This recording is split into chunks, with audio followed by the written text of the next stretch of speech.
Hello， 大家好，我係 Redgrave Design 資深設計師 Alan Chan。今日同大家講嘅係2025年度3大流行室內設計色系，等大家可以打造個更美好嘅理想嘅家。首先登場就係呢一年度嘅 Cinnamon Shades， 佢將車厘子同天鵝絨完美 mix 埋，呢一種柔和感就好似冬天羊毛披肩，最啱用喺飯廳特色牆。襯托翻啞白色嘅陶瓷餐具，即刻營造出英倫書卷味。第二主打就係藍綠玻璃色。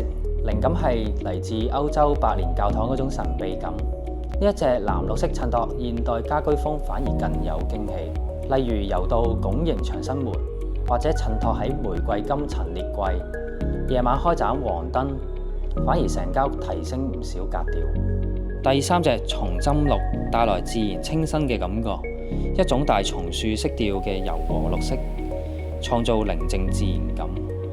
另一隻苔蘚灰綠色都帶有綠色，但更偏沉灰，前者清新，後者沉穩。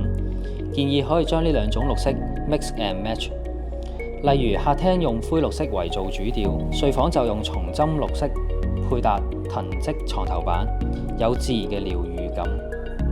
記得 comment、like 及訂閱我哋嘅頻道，我哋去學習更多室內設計嘅知識。我哋下集見啦，拜拜。